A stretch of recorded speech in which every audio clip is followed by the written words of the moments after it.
Hi, this is Beebee. I'm here with my dog Ruby. We're talking to Mr. Vega, who is kind of intimidating looking. He's got a lot of layers going. Mr. Vega leads me in, and I take a seat in one of the comically small students' desks in the back. I might get stuck like this. I have gotten stuck like this. Alright, where were we? Now, who can tell me about the unreliability of the narrator in J.D. Salinger's Catcher of the Rye? So, okay. A lot of, I'm sure it's just because there are certain things in the American canon that like everybody just refers to, but it's interesting that we're having a reference to Catcher in the Rye as we're just wrapping up Life is Strange, where the character is an obvious, literary reference to Holden Caulfield, and she calls things a phony, right? Like, it's just interesting. Didn't we say that we were supposed to be here at 4 o'clock, so why are there students here? Yes, Colin. Oh, maybe I was... Oh, no. Maybe it wasn't 3? Maybe it was 8. Or something. I wasn't really paying attention. So Colin stands up and does the thing where he blows to the crook of his elbow to make a fart noise. Oh. Alright. Hugo says, okay, very funny, please sit down. Now, Holden Caulfield is an unreliable narrator in the sense that... Did you not prepare your lesson plan? Like, you sounded like you were just about to go into a lecture. It's the end of the period. Like, do you not check the bell? Like, where's the clock? The bell for the end of the period rings, all of the students immediately get up and take a break for the door. What? Remember to do the reading and answer the response questions on page 194 in your textbook, but they're gone. Oh. Or not, I guess. He turns to me and he's sad. Middle schoolers, right? Oh god, is this a middle school? Oh, okay, don't you teach high schoolers? Both, budget cuts. Okay, so they're like the same building. I went to a high school like that.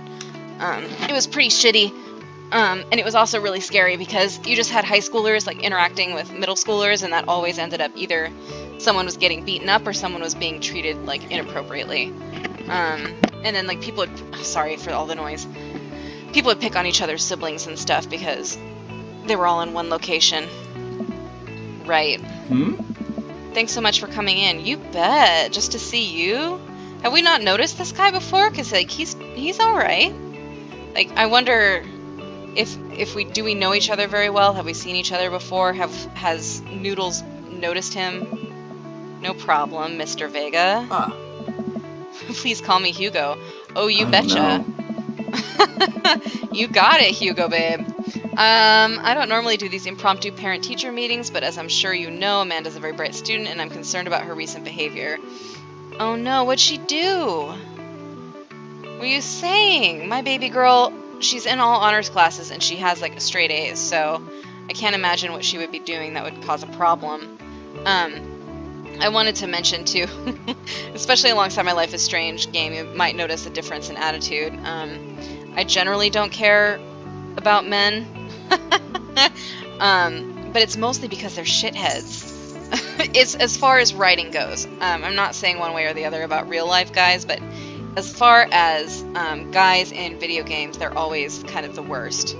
But I will give them the benefit of the doubt if they deserve it, and no one has been a complete shithead so far in this game.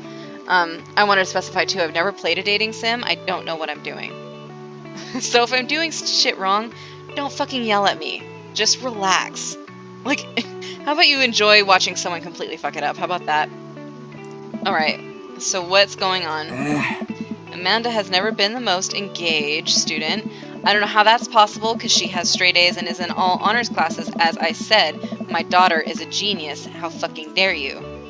But I know she cares. Recently, though, she's been falling behind. She's not completing assignments and has been doing rather poorly on tests. I normally chalk this up to senioritis, but this is strange. I thought Amanda always shared everything with me. It hadn't even crossed my mind that something might be wrong. I know. I would hope she'd feel like she could talk to me. I just wanted to ask, is everything okay at home? We just moved. I mean, that's accurate. That's one of the most stressful things you can do. We just moved recently, but it was only to the other side of town, and Amanda was more excited about it than I was. Oh. See if you can talk to her about it. I know she values you a great deal and would appreciate your guidance if she keeps heading down this road. I don't know. I know how important art school is to her, and I would hate to see her miss out on a scholarship money she clearly deserves. Well, thank you, you know, for being diplomatic instead of just saying your kid's acting like a dick. It's good that we have a solid enough relationship with our kid that, like, people know about it. I'll make sure to talk to Amanda. Thanks for letting me know, Hugo. Anytime. Aww. It's kind of adorable. I stop and think for a moment. I turn back and I say, hey, Hugo. Oh. Yes? You ever catch that rye? He's the catcher in the rye, not of the rye, Noodles. Yes. Oh, he liked it. I leave the classroom and make my way out of the school. I'm still a little bit in shock that Amanda was able to hide this so well from me. She's always been such a force of positivity in my life, especially after we lost her father. That's so sweet. Oh, I love our kid. She reminds me of Chloe.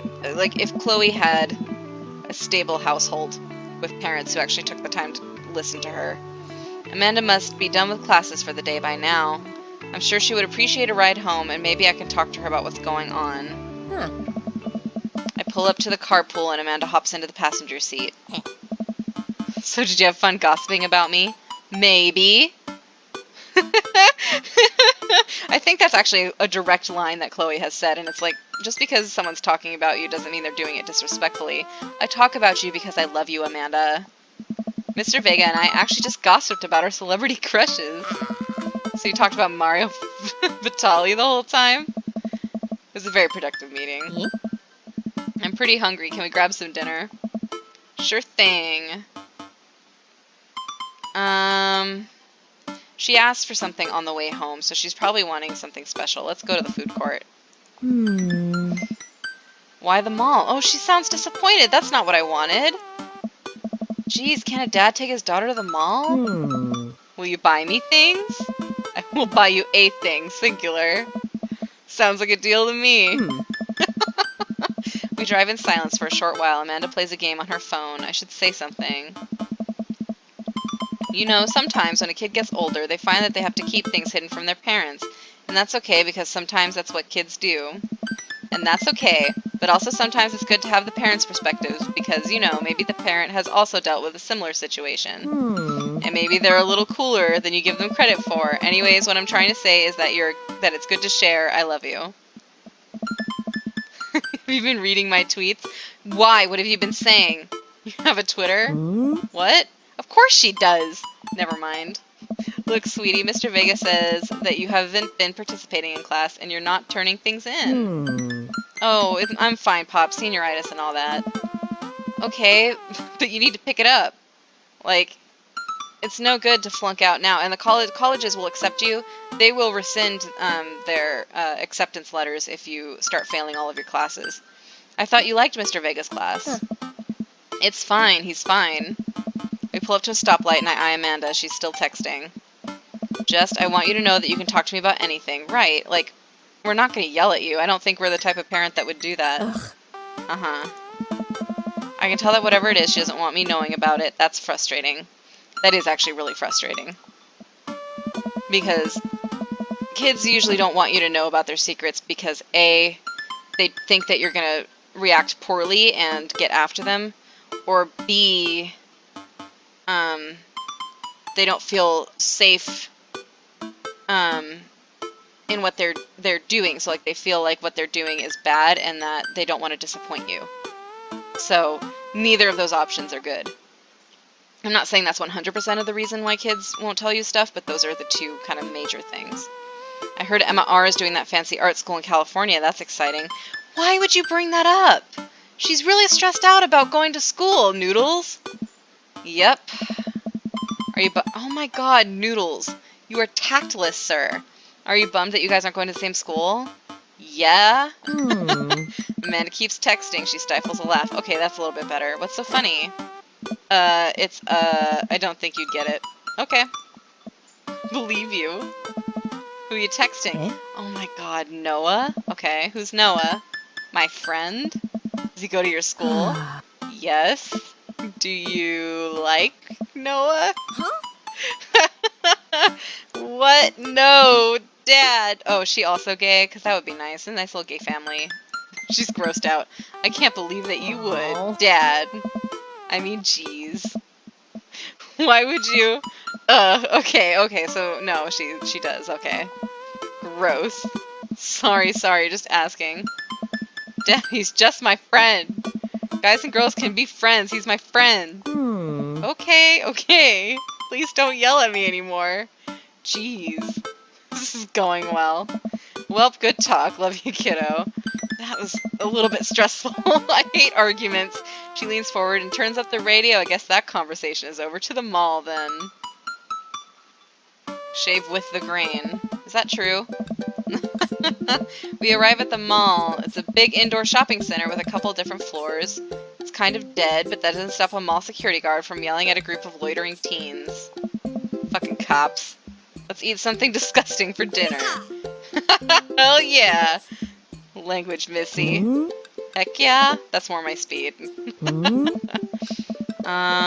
approach the food court and evaluate our options. There's a greasy restaurant after greasy restaurant. My heart burns just looking at the menus. Nobody looks happy to be here. We are. What are you in the mood for? Bread dipped in sugar, bread with cheese on it, or do you just want me to inject some fat directly into your bloodstream? All of those sound good to me. I extend my hand to her. Would you do me the honor of sharing some nachos? She takes my hand. It would make me the happiest, cheesiest girl alive. That's so sweet.